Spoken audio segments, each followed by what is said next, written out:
like 11 and almost 12 months has gone by. And I think everyone on this screen, every person here that's an administrator, I think you need to just take a brief moment and thank yourself for everything you have done for all of our students across the state of California. You guys are all amazing, and everyone is working so hard right now. And I want you all to really take that moment and go, you know what, we've been doing a great job. And we are now, things have been changing quickly up in Sacramento as we come upon this 1 year anniversary. And this next month, I think we've all been working hard, and suddenly we're all going to be working even harder. And we keep thinking we can get this done, but we can get it done together. So I'm so excited to see all of you here today. We have put the agenda for today in the chat. I also want to give a shout out to our HRC members that have been meeting on a regular basis, trying to represent all of you. And a huge shout out to ACSA. They have been so supportive in all of this. And right now, you know, people are popping in. I think we're going to reach over 100 on this participation day. We're already up to 80, and it's great to have you all here. The agenda is in the chat. If you have questions along the way, please pop them into the chat. And we're going to try to get to questions. If we can't, we will get those questions answered and get back to you. So without further ado, I'm going to turn this over to Laura Preston, who is our liaison with the Human Resource Council, also works with the advocacy group for ACSA. And Laura, I've got my whole screen up, but I'm going to turn this over to you. I don't see you, but I know you're there. I'm here. I hope my camera's working. Hi, everyone. It is. I see you now. Okay. Hi, everyone. Thank you for joining us. We're going to try to bring you up to speed on what's going on as of today, right now, and bring you up to speed on the reopening issues. Kind of highlight some of the things that are that have gone on this past week that we want you just to be aware of, some of the pushback that we've been getting from the legislature. And really, part of my method to my madness is hopefully that you'll get frustrated enough to want to get involved in advocacy with us as well. So we're going to go a little bit out of order as we typically would. And you know, I know as HR, you're used to kind of rolling with the punches. So I'm going to keep my fingers crossed that that's okay. We're going to pivot to Diana Vu, who is my colleague at ACSA, who works on assessments. And we thought you would want to hear what the State Board of Education discussed yesterday on your interim assessments. And so she's going to bring you up to speed on that. Thanks, Laura. So I want to provide a quick background information, which is that the Department of Education released their guidance earlier this week. I'm not sure if you saw that, but essentially it states that all states should continue testing, but with as much flexibility as possible.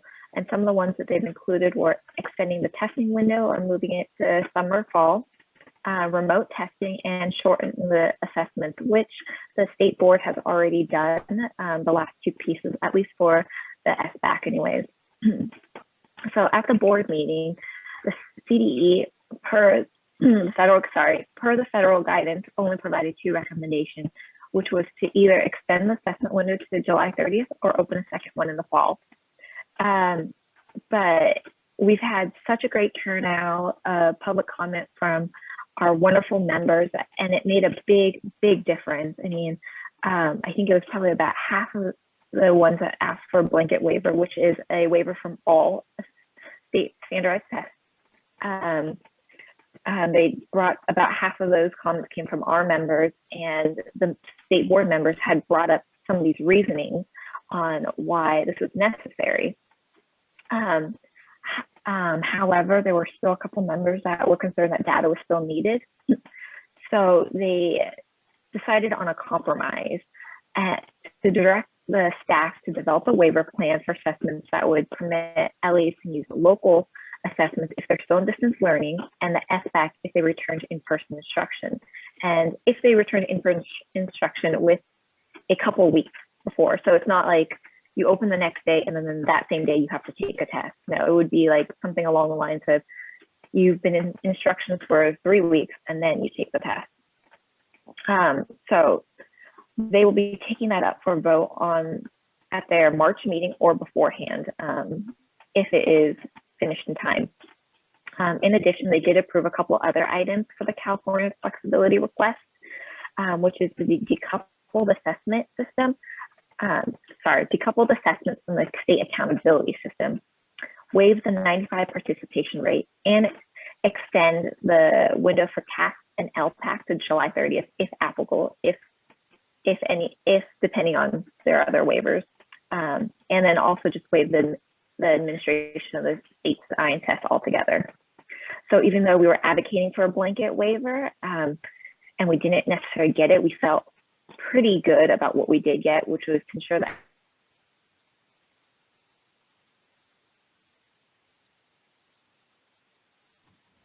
Diana, you froze. Accountability system. Diana, you froze for a minute. For not meeting the 95%. State board's action only affects the federal accountability system. So we do have to go back to the state legislature and governor to be able to also align our state accountability system with what is being done at the state board level. So if anybody has any questions.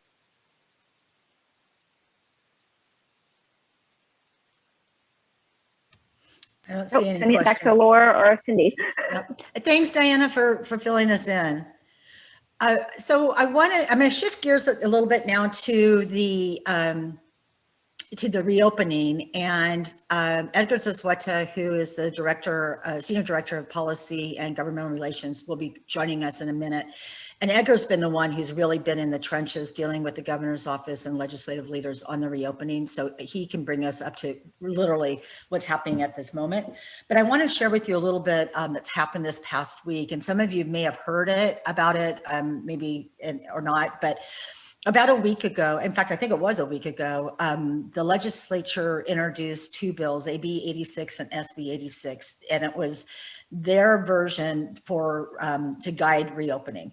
And it was tying Prop 98 dollars, which are already yours, they're already all of yours, but they were redirecting them into incentives to be able to reopen school.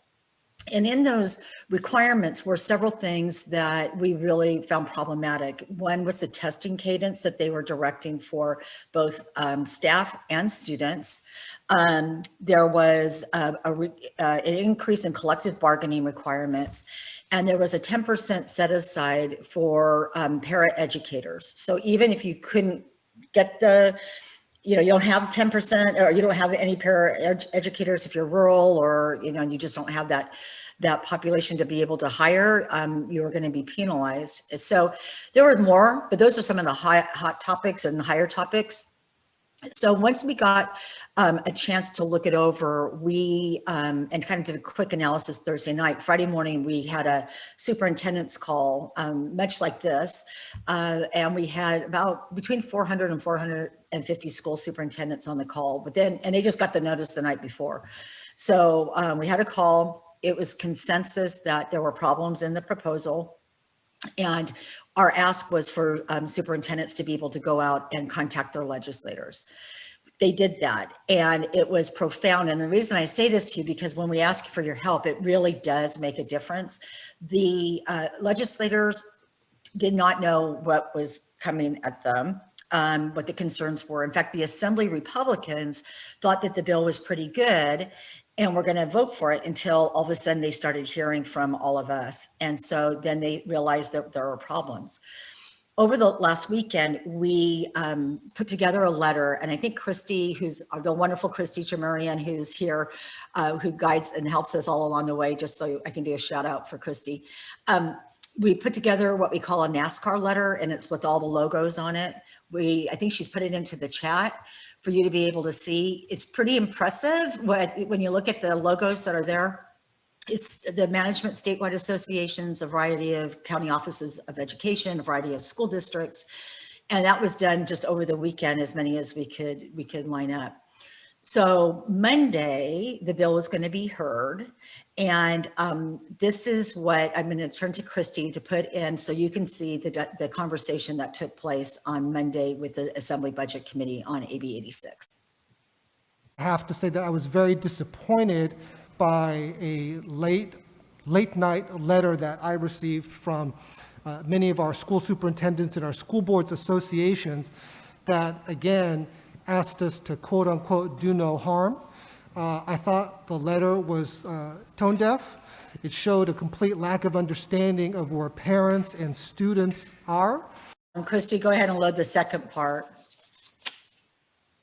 Districts took the $5 billion and only used 11% of the money for in-person learning. And again, they want us to do the same thing. They want us to give them money with no accountability, no guarantees of in-person learning this year. I am normally a huge proponent of local control, but this year, local control has been a complete failure. We have seen the whole trust us motto from the districts fail. That was what we had in response to our letter. For those of you, and I'm assuming most of you on this call are HR administrators, I think you would agree that the reason that we haven't been able to access those dollars and reopen haven't been for a lack of trying on your part. And so there was really, one of the things we kept saying is do no harm, and he quoted us on that, but it was extremely, it was difficult to hear. I think we've been trying to show it's public, so we've been showing it to our members whenever we have an opportunity, so that one, that you're aware that, you know, this is the kind of response that we got. And the other part is that it's very clear who's driving the agenda. So we now are at a point where, because of all the work that our members did, they heard the bill and then they didn't take a vote on it. It was supposed to be heard this week. The Senate got involved, and they had a different approach. They were not as concerned about the testing cadences, especially around students. That was one of our big concerns. And so they heard our concerns. The testing cadence looks like it may be being addressed for both employees and for students. We're also, we're still waiting to find out what the collective bargaining requirements are going to be. And then in the middle of all this, you know, we have a whole new CDPH reopening guidelines that just is going to add, you know, more confusion to the field. So Edgar, I think, is on, and Edgar, as I mentioned, is our illustrious leader, but guiding us through a lot of this work because he's actually been involved with the governor's office and legislative leaders. He's our kind of liaison person. So Edgar, I think you're on somewhere. I've been told. I do not see you. I'm here. Can you hear me? Oh, there you are. Okay, so I'm gonna. So you heard what I was just saying. We showed the clip of Ting. I did a very brief overview, and then hoping that you can fill in some of the. Yeah, no, thanks, Laura, and my apologies being late here. This is one of those mornings where having the similar conversation, very different in different contexts and whatnot. So just thank you, folks, for getting together. I think this is real powerful to just come together and share information, and it gives us a platform to obviously give the latest. I know I often say the best part of these meetings is because we get the reaction, you know, we get the unfiltered reactions from you folks, and it definitely helps us in terms of our advocacy, and it oftentimes gives us our marching orders on some of these issues. As Laura mentioned last week, that was one of those classic examples when the legislature had put out their efforts of quote unquote reopening. And every time I say reopening, I'm going to use the quotation marks from now on, because one, there's two issues with that. One, schools have been open the whole time, right? Schools have been open, instruction has been happening, regardless of whether you are in distance learning, hybrid, whatnot.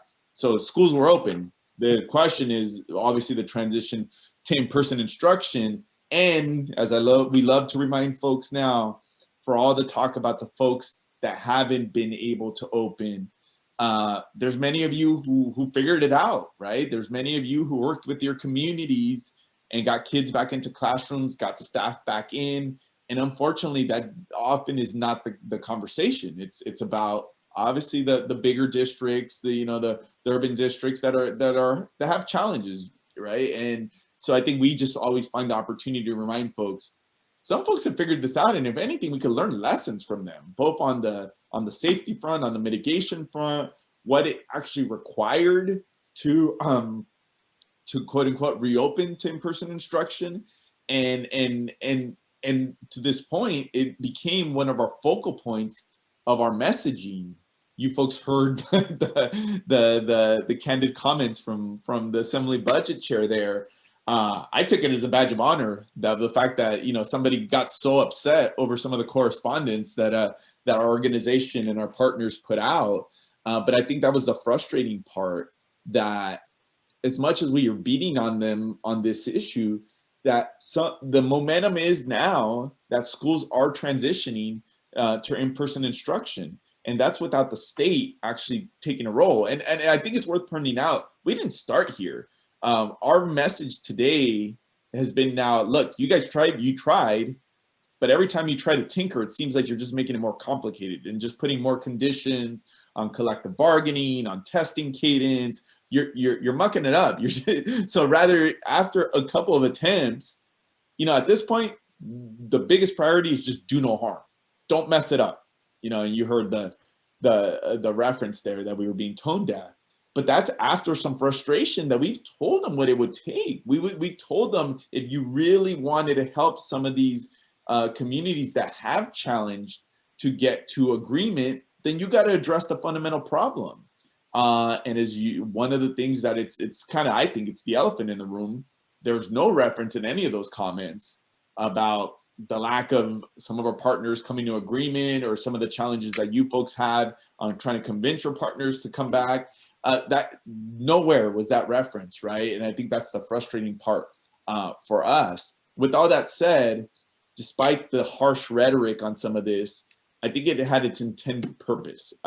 We sit here a little more optimistic about some of these issues than we had been over the last number of weeks, where I still think politically there's probably going to be something done. The governor has a political problem in terms of pointing to that the state took some action. The legislature, obviously, they've kind of dug in and they feel like they have to point to something.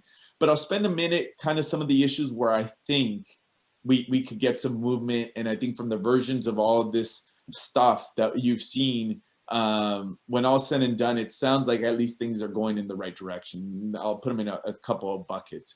One, the testing cadence, which I know was when the governor announced this plan back in December, that was one of the highlights, that folks really were challenged in many communities about how are we going to meet that testing cadence. Some of you had already opened without those schedules, and then there was concern about, you know, what would happen there, or would your bargaining partners want to come back and renegotiate some of those pieces around testing. I think after a lot of back and forth, there is some acknowledgement that, okay, maybe we didn't get this right. I know the governor, if he got the chance to do it again, if he could take a mulligan, he probably would. Maybe they'll never admit that, but I'm pretty sure that if they got to do this again and they were putting forth this proposal, they probably wouldn't have put that testing requirement in there.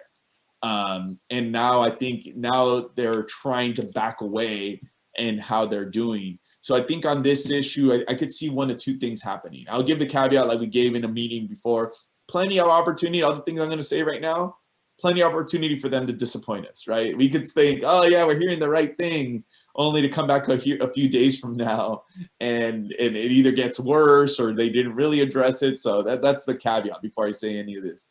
On the testing cadence though, I do think that all of the outreach, all the advocacy has been effective. So there is talks about how do we pull that back, whether it be don't mandate a testing cadence, understanding that locally many of you are going to have to come to an agreement with your labor partners on what COVID testing looks like. But does it make sense to have the state really dictate that, given that the communities are a very different place in terms of transmission and also the agreements you may have already had in place? So I see one of two things happening. They either just say it's not required, it's encouraged. It's one of the things that you have to report on. What type of COVID testing are you doing? But again, stops short of actually dictating the schedule. The other thing that's kind of been floated around, and I think this is maybe a tweener, that the science says for asymptomatic testing for TK through 6, that it's not even, the efficacy of that is questionable, right? Like, do we double down on testing the youngest students? So I could see a scenario where they pivot and try to focus, if there is going to be a testing requirement, to some of our older students, namely in high school, maybe middle school. Again, I don't know that that's where they land, but I do think, and I would go out on a limb, that we're going to see some changes to the testing cadence. Or if no other reason, they know we can't back away from our positions. We can't, our folks are not going to, it's not even about support. Like they're going to continue to poke holes in this as long as there's that requirement. So cautiously optimistic on that end. The big caveat, and Laura is always great at reminding folks, our friends in labor are pushing for something very different. Just for context, what they wanted was, they didn't care whether you were going for these funds or not. They wanted everybody to be adhering to this COVID testing cadence, regardless if you already had an agreement, regardless if you wanted the money or not, that it would be kind of a blanket new requirement. That's what their bargaining position was.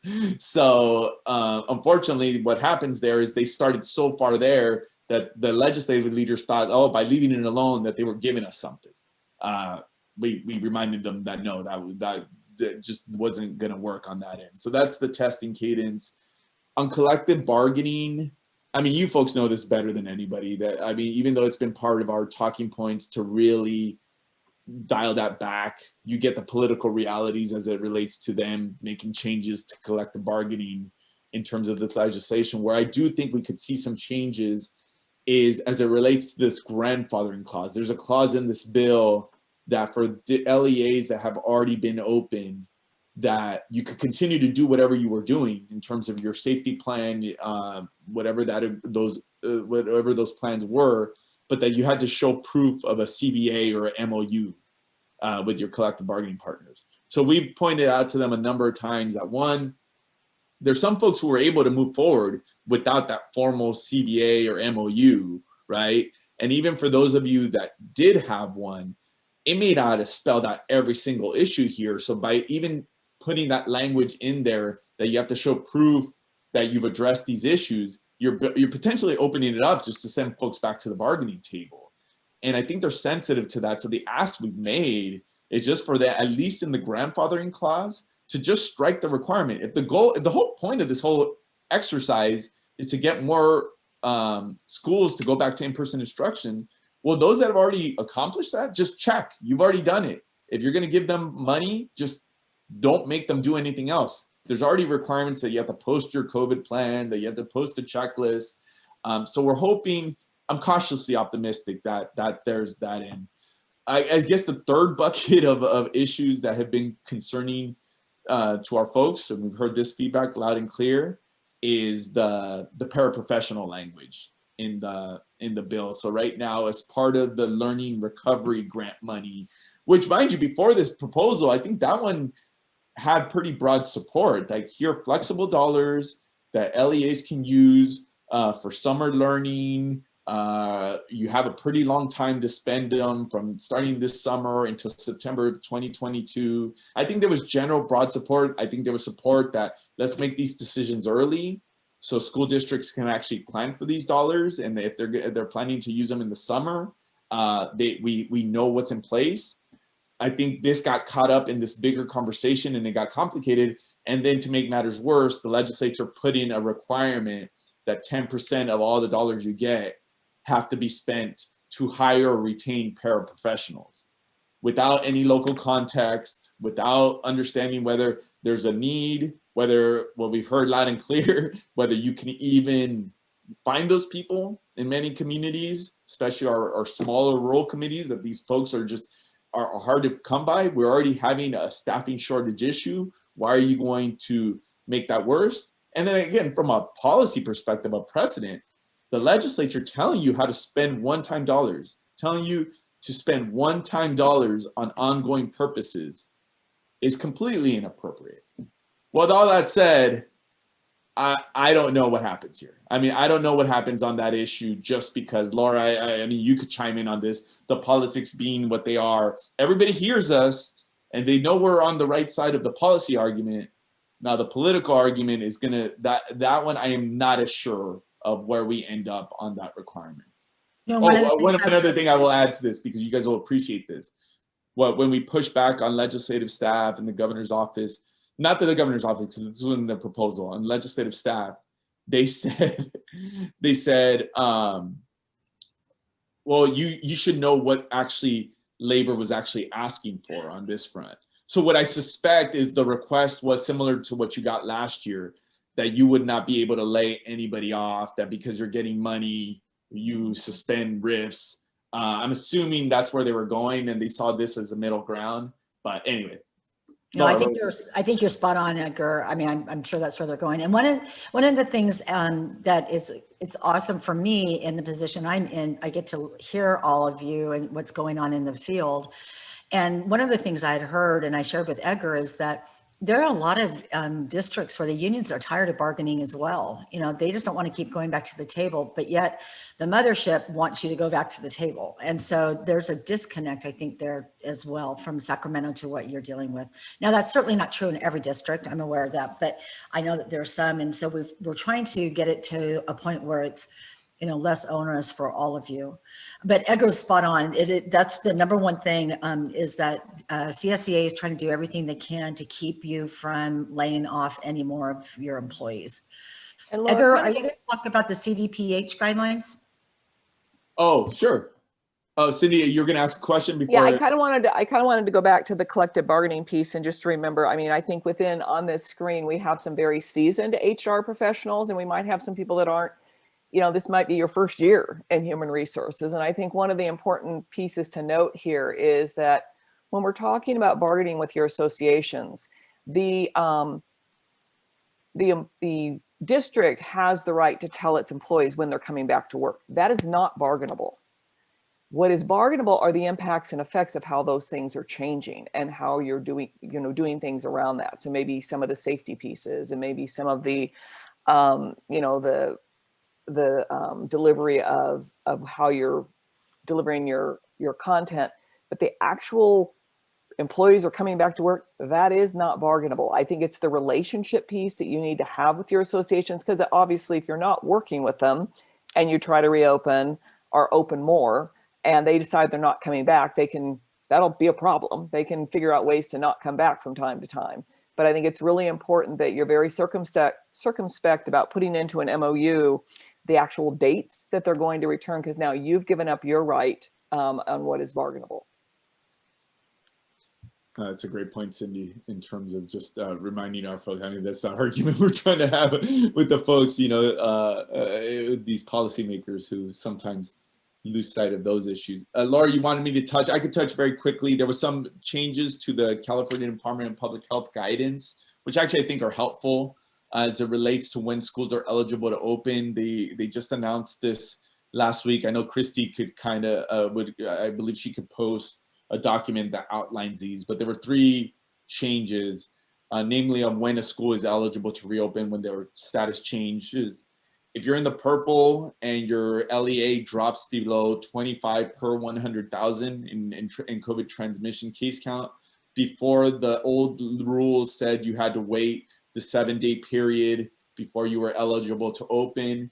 As of now, they're modifying that. So they're going off of the state guideline. Every Tuesday, they update the numbers. So who's going to move from purple to red, and they update the case counts. So if your case count drops below 25 per 100,000 on that weekly Tuesday, you become eligible to reopen the very next day, the Wednesday. So they take away that period of this lag time. So that's one change. Same things for red.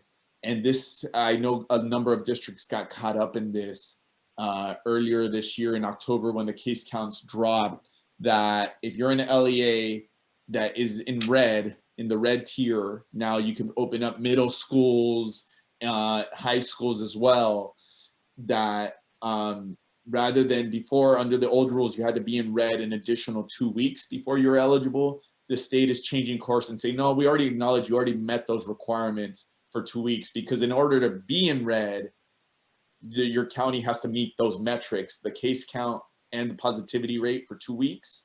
So what they're saying, if your county goes into red, the very next day, you're eligible to bring back students, namely middle school, high school students. And then in that same vein, for counties that are in red, this is where some folks got caught up. I'm sorry, that they were red, they made a reopening plan, they were about to open the doors, and in the couple weeks before they were actually able to do so, their county went back into purple, and now they became ineligible to open it up, whether it be to expanding to middle and high school or just opening up at all under the old rules. So now they're saying there will be a 3-week eligibility period. So in other words, if your county becomes eligible to bring back those students, and over those 3 weeks, your county happens to get bumped back into purple, you could still bring back those students under that window. So those are 3 changes. I think they're under the spirit of trying to make it easier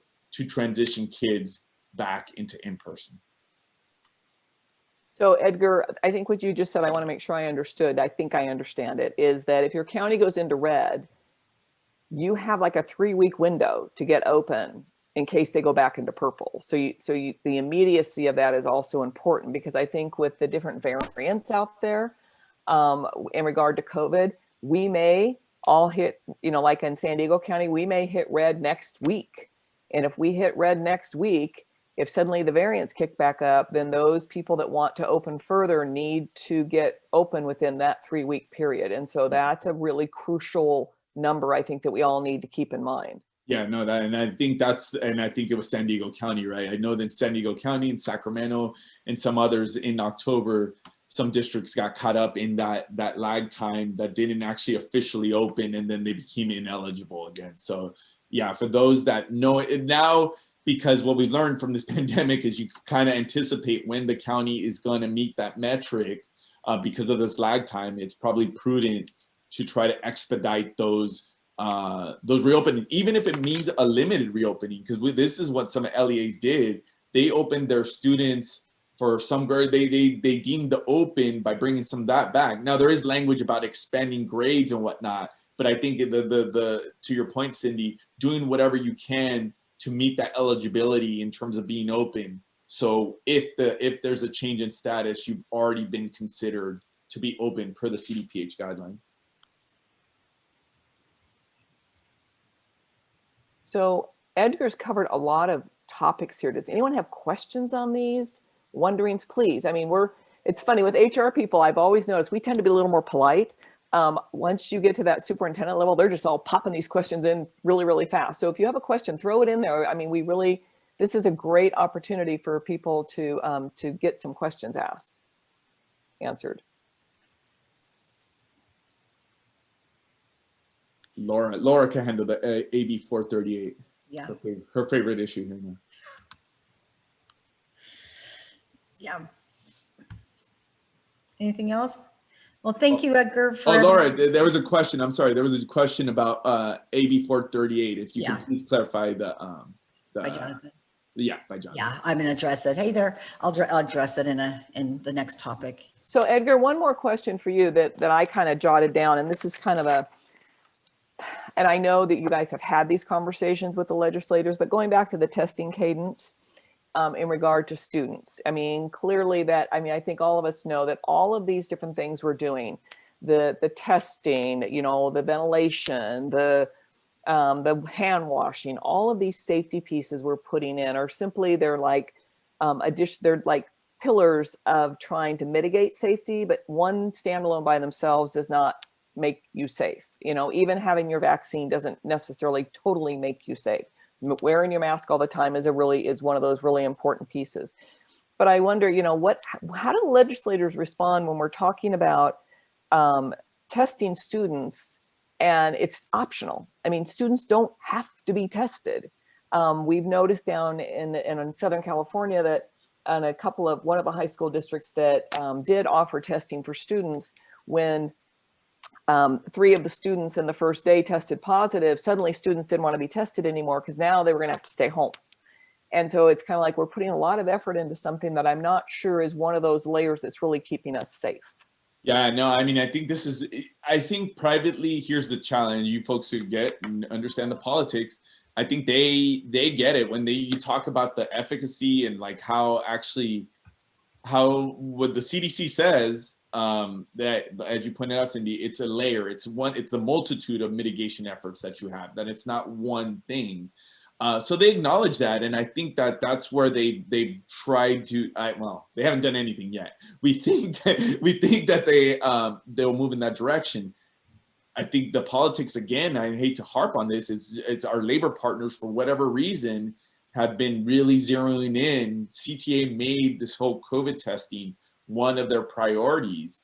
One great question we've gotten a couple times this morning: well, how long should that go for? If a community has a vaccination rate into the 60s, 70s, are we still expected to, still continue on with those testing cadences? And I think the student part, they don't have a great answer to that.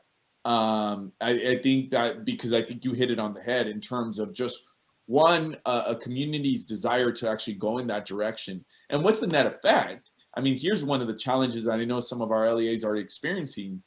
The more testing you do, given the kind of I'm drawing a blank, the requirements we have in current place to shut down for X amount of days, the quarantine period, that in itself causes some challenges, right? And the science has said, especially for younger students, the chance of false negatives also kind of goes up as well. So I'm still hopeful that we're gonna get a little bit of relief on this, and whatever happens on this end, and I didn't talk about it, it's usually somebody asks a question about the 4 to 6 feet. I think there has to be some conversation about where do we go from here? Whatever regulations get put in place now, then we also have to start thinking about what does the fall look like? So this COVID testing, those of you that are in a hybrid, if you're following the CDPH guidelines very strictly, okay, you may be open for a hybrid. How long is that going to be applicable? Like your communities, how long until, I know some of them are already pushing that they are going to want to see more in-person instruction. And if under these strict guidelines, we're going to limit the ability, it's one thing to open, but what does open mean, right? How do we get more? So I think that's going to be front and center of the issues, even when we get past this whole reopening incentive stuff. I was going to call it something else, but I'll be more polite. But yeah. Thank you so much. We know that your day is jam-packed, and we so appreciate you spending this time with us today. We know that you're out there fighting for us all the time, and and fighting for our kids, and we so appreciate that. Thank you, Cindy. Appreciate the work you folks are doing, and just you're our best resource here when it comes to the advocacy in ACSA. So thank you just for always being willing to meet that call when we need you. Thanks, Edgar. It's funny. I was teasing Edgar because he has a much better poker face than I ever do. I sort of wear my feelings on my sleeve for anybody who knows me.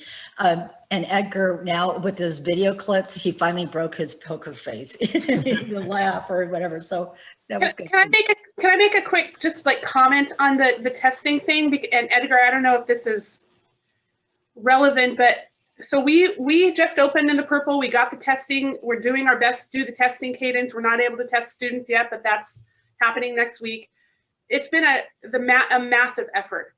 And so we're testing all these employees only to find out that those tests that we're reporting daily to our public health officer, those tests don't count as our county tests rate. And so our test positivity rate is likely to be negatively impacted by this, because people that were previously testing in a county testing site are now testing with us because it's more convenient. It's at their school site. So we tested a little over 100 people because we're just getting going, all of them negative. That does not impact our county test rate at all, which is very frustrating. So are you using antigen test, the rapid test? Yeah. Okay. Yeah.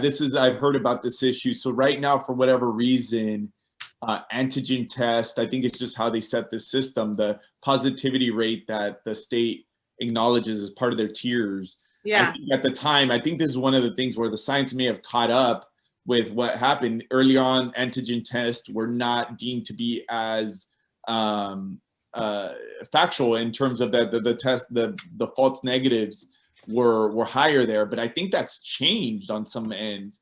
So I've heard this issue a couple times, and it's now as they're doubling down on testing. Let us take that back to CDPH in terms of what you know, what could be done there? Because you're right, if you're testing all these folks and for it to not reflect that there's not transmission, that doesn't make any sense. Right, and I think like the science of it, I kind of get, and we are also doing is it the PCR testing? Those are due every month or every 2 months are being sent home. So we're doing both.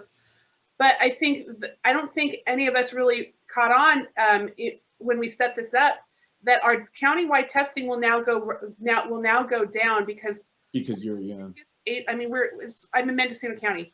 We're the biggest employer in our county, and so now a bunch of our employees are no longer getting tested in a state or in a county site. So that is probably an unanticipated negative impact of this. No, thank you for highlighting that issue. I think that's one I've heard it a couple times in the last couple of days. So let us raise that with some of the folks, because I think they're going to probably have to address that, especially as they're pushing more folks to go. Yeah, and Edgar, in San Diego County, San Diego Public Health is really pushing an antigen program. And so I think it's important to note that. I mean, that's something that they're pushing for a lot of school districts here in the county. No, thank you for flagging that for us. All right, folks, thank you. We'll be in touch. Bye, Laura. Thanks, Edgar. Okay, Laura, back to you. Okay, thank you. So we want to bring you up to speed on a few bills that will fall into your wheelhouse. Every year I prepare a list of what I call employer-employee relations bills. Not all of them do I work on, but there's some on PERS and STRS and OSHA and workers' comp and, you know, a bunch of issues. But we wanted to invite Tom Gauthier from Lozano Smith to join us today, in particular to talk about AB 438, which is the question Jonathan raised in the chat box. There's a couple others I'll highlight as well, but 438 is a bill sponsored by CSEA that would change the layoff window for classified employees. And what they're saying is they want to have parity with their certificated employees and would require a March 15th notice. So Tom, I know you're there somewhere. I don't see you, but I think you're going to pop in when you have a chance to chat. Hi, everyone. Good afternoon. Thanks for having me. So Tom, why don't we talk a little bit about the provisions in AB 438? I think our HR members are going to pick up on what the impact is pretty fast. Absolutely. I'm just going to talk for a couple minutes about the major features of 438, and this will be immediately apparent to you that, you know, this is a concern and unworkable, frankly. We see a lot of bills, not as many as Laura does and Edgar do, but we see a lot of bills, and this one I think is the most unworkable one that I can think of in recent memory. So in a nutshell, AB 438 in its current form would turn the classified employee layoff system into almost exactly like the certificated employee layoff system. So number one, March 15th notice effect and a layoff effective June 30, which means that you own classified employees for the entire school year. And you would also have the same hearing process that you have for certificated employees. So that, of course, involves giving March 15th notices, people requesting a hearing. Some of those hearings get resolved informally. Some of them go to an administrative law judge at significant expense because you have to have your attorneys deal with it. In addition, the bill says that the ALJ is going to have to adjudicate seniority, just like you do with certificated employees. However, as you know from dealing with classified employee layoffs, the Education Code doesn't say much about the rules, and there are many different union contracts with bumping rights that are different. There are many different opinions about what the law requires and what it doesn't, and there are some gray areas. For example, you know, a lot of folks, if you don't have it spelled out in your union contract, you know, there's no bumping into former classifications when I get laid off. If I get laid off as a custodian, the Education Code does not say that I can be bumped back into a bus driver job. But that makes sense to a lot of people, and a lot of people have written that into their union contracts. And every CSEA union contract, it's mostly CSEA contracts that spell this out, is a little different. And the poor administrative law judges and everyone else is going to have to figure this out. All right, last point I'll make is I think you'll immediately see that this is just not flexible or workable for school districts. The poster child problem for this bill is the one-on-one special ed aid that, you know, or a small group paraprofessional that gets hired to deal with a specific child or a couple of children. Those children move or their IEPs change, and then you're stuck with an aide for the rest of the year. And so I think you can see there's a major concern about spending thousands of dollars in legal fees to deal with the layoff of an employee. You know, you may spend as much on legal fees as you do on the person's salary.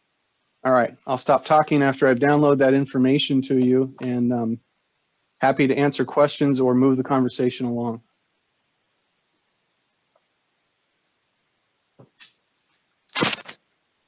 So Tom, as we're looking at this, and if you want to pop questions in, please do, or if you want to unmute and ask a question on this particular bill. So from an HR group, what do you think some of us should be doing as far as the advocacy around this? Contacting legislators? I mean, obviously this is something that is of great concern to all of us. I think, you know, it seems sort of logical that a teacher layoff might be in March because there's the end of a school year and there's a summer. But with a lot of our classified employees, they work 12 months. And so why, you know, aligning this sort of, these sort of rights for those individuals seems difficult. I know for classified, it's like we want to be the same. And I know that a lot of times they're the first people to be laid off. But I think, you know, from a budgetary standpoint for school districts too, this is very, very concerning. But what would you suggest as an HR group that we can do? Cindy, I'd like to add a little bit to, you know, Sure, please, David. Yeah, I think part of it is we have to go back to the certificated staff, is to align it with the certificated staff. I mean, it sounds like this is kind of makes sense and everything else, but we also have to remember what the intent of that March deadline was, so that there was plenty of notice for an employee to go get another job, because it infects the next school year. Classified employees is completely different. They can go get a new job next week. It doesn't, so the impact, and I think this is what we have to kind of explain, guys. This is the impact is different. I mean, we're giving them, if we had to do a layoff, we're already giving them a tremendous amount of time to be able to do things, you know, but there's no timing. The reason it's certificated is because you've got a drop dead start date of a school year. And that's the difference. And so I think we have to kind of delineate the difference, and we need to tell a story about it. And I think you're right, to our legislators, but I think that's the story that we tell. They're different. So my 2 cents. No, and I, you know, we have another person popped in. Certificated staff is directly related to enrollment, and a lot of classified positions are not tied to enrollment, and that is true as well. And David, back to your point, I think for certificated staff, their contract is July to June. For classified staff, that contract is ongoing. We don't every year re-up their contracts. They are employees, and then the point at which we need to adjust whatever we need in that particular area that's a big difference. And a teacher in the middle of a year, we have a right, if they want to leave us between that July 1st to the June 30th, we have a right to report them to the CCTC, because their commitment is for the entire year. A classified employee gives us 2-week notice, they can go out the door. They can give us 2 days notice and go out the door. The rights are very different. Yeah, well, they're very different. And this is a difficulty from a legislative perspective. And so we're going to be calling on all of you at some point, that the message from CSEA is we want parity. But, you know, we want what the teachers have, we want what certificated have. And they even use the terms elect and re-elect, which is not a term that we use in classified language at all. And I've sat down with them, and that's their conversation is always, it's a very simple message for them to portray. For our response, it's not that simple. And I mean, just right now we're having the conversations.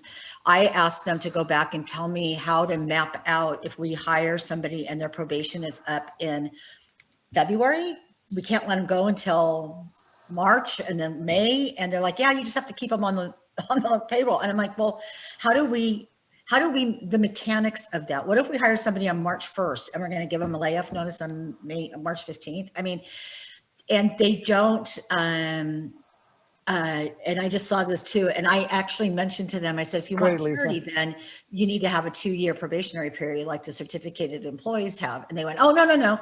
We just want to have, we want what they have going forward. We don't want to take anything away. And I said, but for all of you, the mechanics of making it work is very difficult. And so Tom and I have been talking a lot about, kind of going through a bunch of scenarios. And I put it back on the unions and I said, you please go back and map out what you think.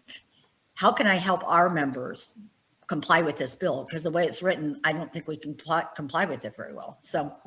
And Laura, as people are bringing up these points, sorry, Nicole, I'm thinking almost like a side-by-side chart. It's kind of like, your point about 6-month probationary to 2-year probationary, all the things we're bringing up. And Nicole, I'm going to let you talk. No, I was going to bring up the same thing you brought up about how a teacher can't just leave the middle of the year. We have to say, we agree to release you. And then there's the reporting to the CTC if they leave before their contract's up. And that hypothetically, that should be making it more difficult for them to leave a district and more difficult to get a job if they have left the district.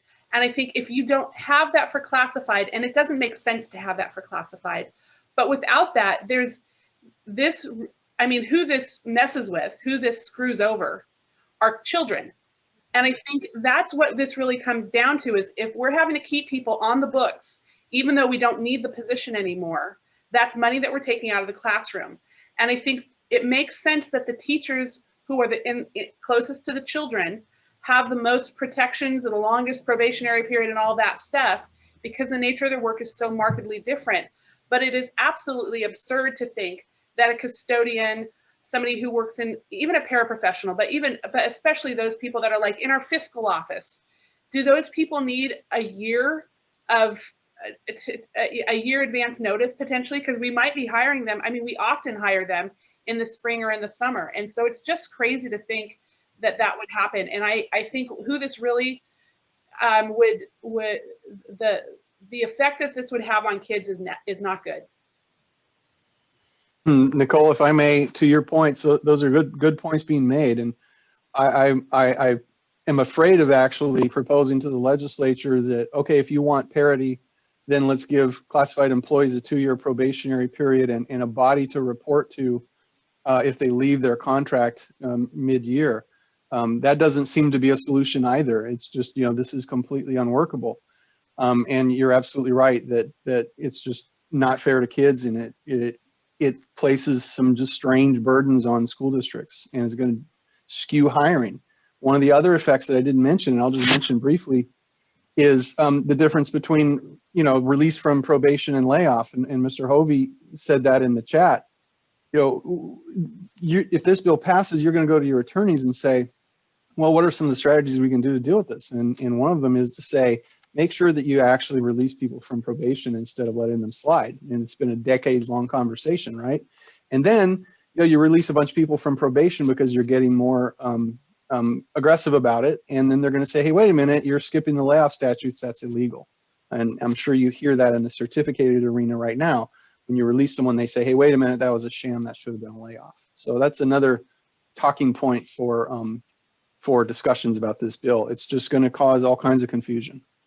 And Heather made a comment in the chat box that I think is also really, important too, is, if a teacher gets released for misconduct, they get released. We can report them to the CDC. They lose their credential. Classified people, there's nothing. You release them for misconduct, they can try to go someplace else. So I think, there's so many differences between the two. I don't know, the idea of parity doesn't make a lot of sense. No, it's exactly. But see, this is the part of the problem for our messaging. This is it's a legislative, development for me to have to try to navigate, but we can have this conversation and we can get, it's hard because we're having all these conversations, which are all legit. But the CSEA can say, but no, all we're doing is asking for parity, and they just keep coming back to it. And then we start, and then our words are, we get very wordy, and even though I made the flippant comment of saying we're not even comparing apples and oranges, we're like comparing an apples to a horse. I mean, it's not even like in the same thing, but they really, they think that this is the way to go. And then I also try to tell them that it's not good for morale either when you have to over pink slip, right? I mean, all of you have taught me that. So I think that's something that they, don't realize because they've never had to experience it before. So Laura, you have a lot of people here you can lean on to get lots of information around all of this to try to fight this bill, because it's not, I think, as Nicole put it very clearly, it's not in the best interest of students. And I know we're coming up to 12:30, so I want to make sure we respect your time. I put in the chat also that if any of you have thoughts about what you'd like us to discuss at a future one of our big, HR meetings, please to let me know. I put my email in there. If there are specific topics, we will be talking about legislation at the next one because we'll be actually more in the thick of it than just the beginning of session. There are a number of bills that are going to cause you all some indigestion, I fear, but I want to make sure that you're aware of them and what's coming to you. So the other thing that I do, and Christy, you're gonna have to help me on this one, is my list of bills, and I will update it. Are we putting it on the our hub? Hi, Laura. Yeah, we can put this on the hub if that's easier for everyone. Okay, so the ACSA hub, and then I'll keep updating it. So right now it's pretty basic. It's just, I went through and just did a bill, then bill number, the author, and like a one sentence of what it's doing, but at least it'll give you, you can start seeing a pattern of what's going on. So Laura, go ahead. Sorry, Cindy, I apologize. There was a question in the chat. I just want to make sure we caught it.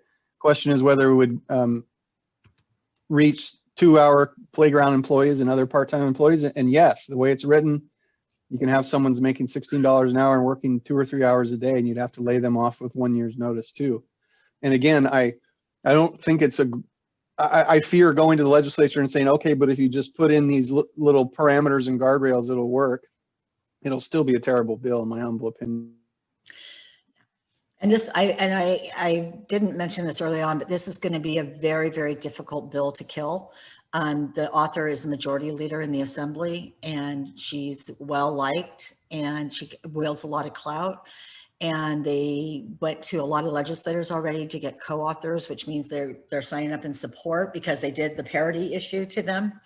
And convinced them. And so it's going to be extremely difficult. I just want you all to be aware.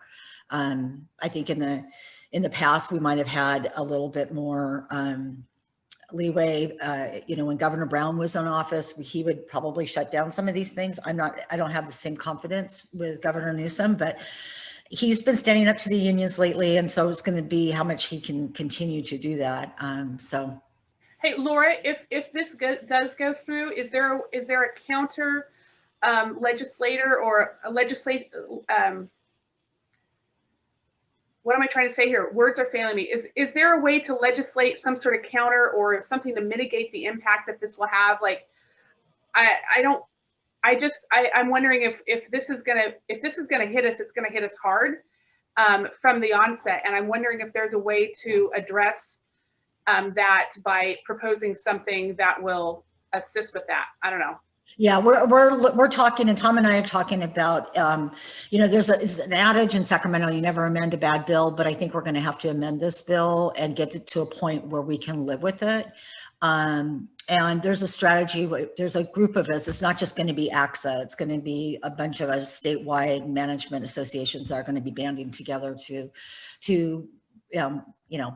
have this push back. And part of it is going to rely once again, and we're going back to the well, we want to be respectful of how many times we come back to all of you, but we're going to need your help. This is going to take conversations with legislators so they understand. It will be helpful once we figure out if we can come up with something that we can live with, and to trade it out because they're not the same. So it's going to be a challenge.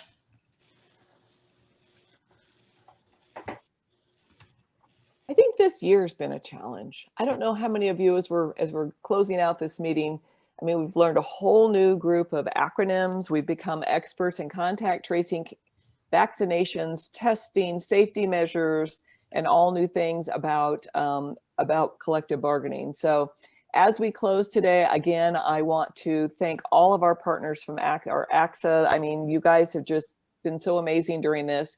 We're going to continue to have these meetings. Please, please send us topics. We want to be talking about things that are of interest to all of you and that can assist you in your jobs as we're trying to move forward and support the students here in the state of California. So again, Laura, thank you so much. And thank you, Tom, for being here. And please extend our thank you to Edgar as well. Thank you. I will. Be well, everyone. Okay, take care. Thank you. Bye-bye.